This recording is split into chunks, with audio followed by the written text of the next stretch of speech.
Opa, nós aqui outra vez! Para mais uma leitura do livro A Biologia da Crença, O Poder da Consciência sobre a Matéria e os Milagres, de Bruce Lipton. E eu sou Olivia Antônio, para quem não me conhece ainda, faço leitura de livros aqui no YouTube agora e também no Telegram desde o ano passado, mais de 1 ano e meio, fazendo leituras de livros. Já li vários livros incríveis. Quem quiser pode ouvir, pode ir lá no Telegram e ouvir os livros antigos, tá? E também agora fazendo em forma de vídeos aqui, de audiolivros aqui no YouTube, tá bom? Então vamos lá para a nossa leitura de hoje, proteína integral de membrana. As azeitonas do nosso sanduíche são a parte mais engenhosa da membrana.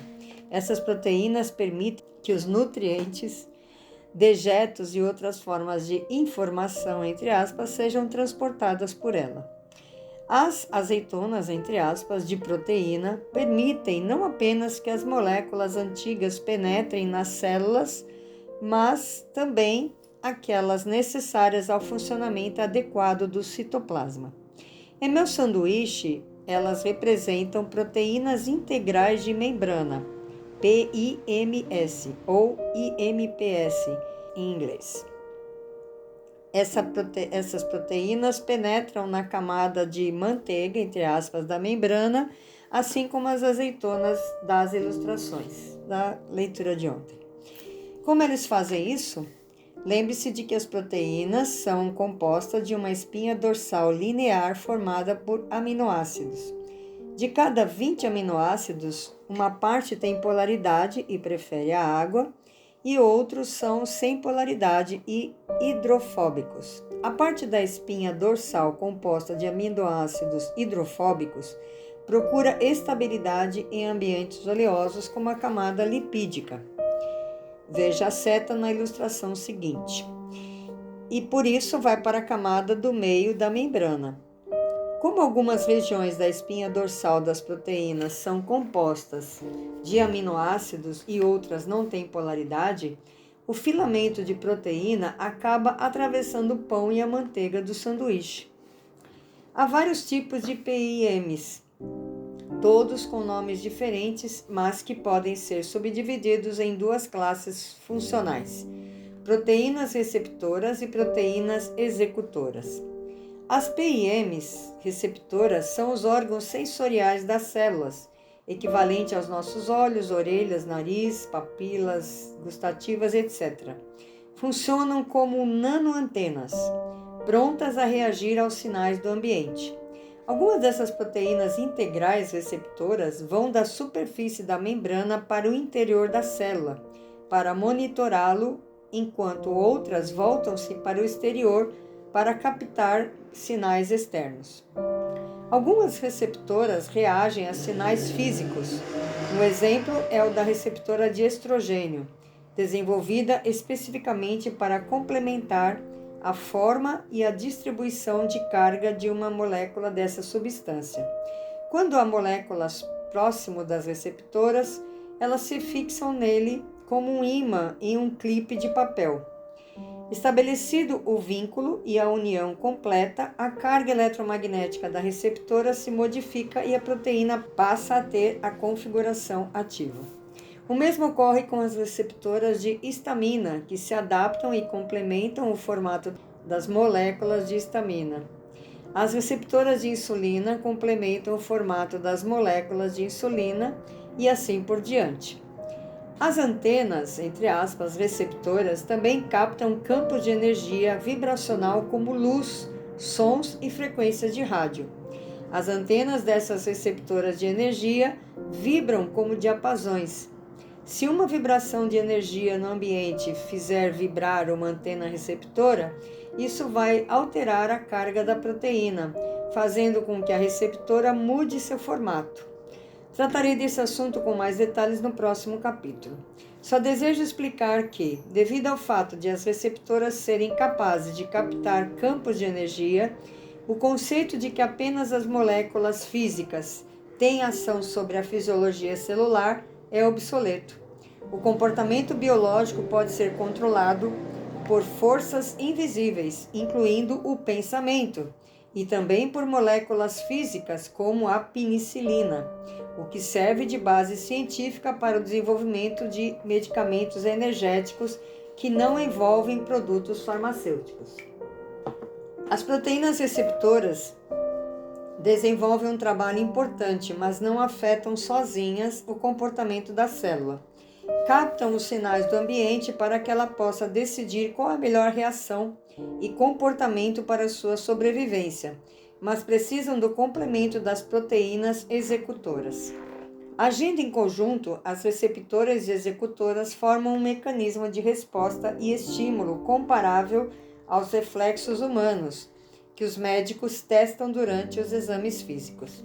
Quando o médico bate em seu joelho com aquele martelinho, o nervo sensório capta o sinal e transmite a informação ao nervo motor, que faz a perna levantar.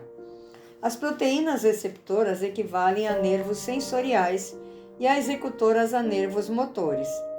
Juntas, agem como um interruptor que traduz os sinais do ambiente e coordena o comportamento da célula. Somente nos últimos anos, os cientistas perceberam a importância das PMs.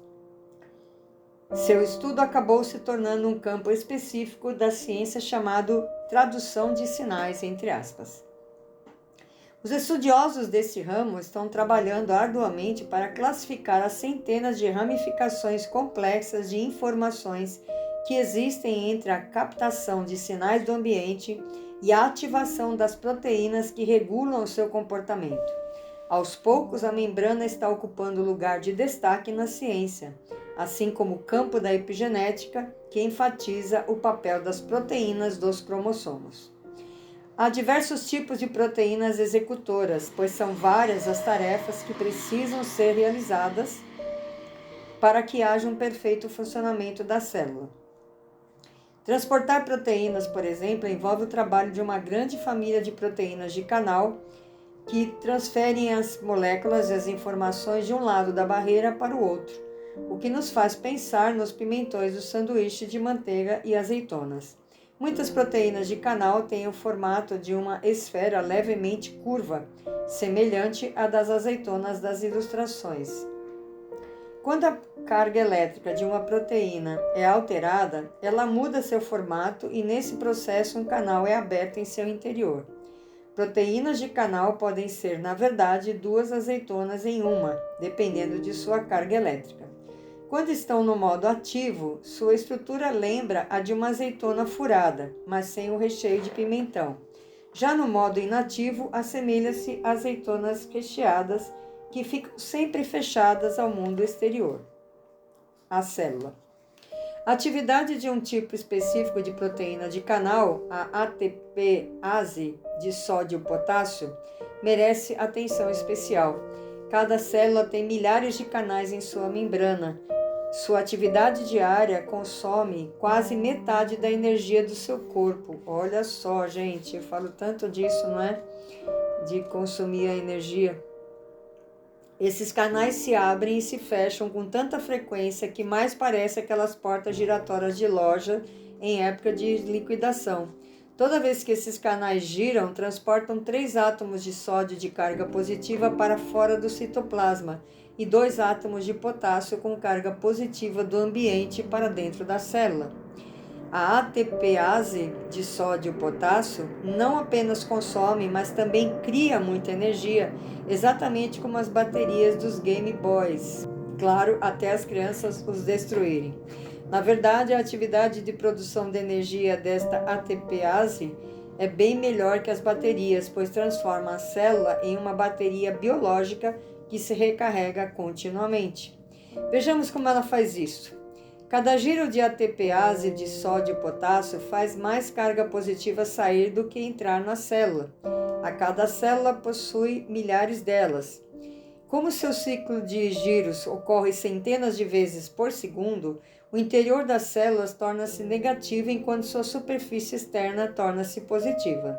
A carga negativa abaixo da membrana é chamada de potencial da membrana. Claro, os lipídios, manteigas entre parênteses, impedem que os átomos carregados ultrapassem a barreira, o que faz com que a carga interna se mantenha negativa. Esse equilíbrio entre as cargas positiva externa e negativa interna transforma a célula em uma bateria de autorrecarga que impulsiona os processos biológicos. Outra variedade de proteínas executoras, as proteínas citoesqueletais, regulam o formato e a mobilidade das células. Uma terceira variedade, chamada enzima, é responsável pela quebra ou síntese das moléculas. Por isso, as farmácias vendem produtos à base de enzimas para ajudar a digestão. Quando ativadas, todas as formas de proteínas executoras, incluindo as de canal, citoesqueletais e enzimas e seus subprodutos, funcionam como sinais que ativam os genes. Esses sinais controlam as ligações das proteínas reguladoras dos cromossomos, formando uma manga, entre aspas, ao redor do DNA. Ao contrário do que se acreditava até hoje, os genes não controlam sua própria atividade. São as proteínas executoras da membrana que reagem aos sinais do ambiente, captados pelos receptores, controlando a leitura dos genes para que as proteínas desgastadas sejam substituídas ou que novas proteínas possam ser criadas.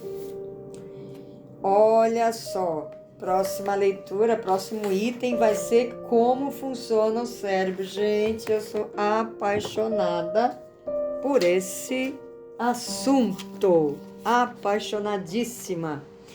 Então, eu vou ter que me conter até segunda-feira para ler esta parte. E vocês? Coloca aí nos comentários se vocês também gostam desse assunto sobre como funciona o cérebro. E vocês acham importante saber como funciona o nosso corpo? Não tem nada a ver. Coloca nos comentários aí pra gente saber. Vamos conversar a respeito? Uma ótima noite, um ótimo dia para quem for ver amanhã, durante o dia. E a gente se vê, não, a gente se ouve, se fala no próximo áudio, na segunda-feira. Um excelente final de semana para todo mundo. Muita paz, muita luz, muito amor, não é? E do meu coração para o seu coração, eu desejo que o seu sonho se realize. Até mais!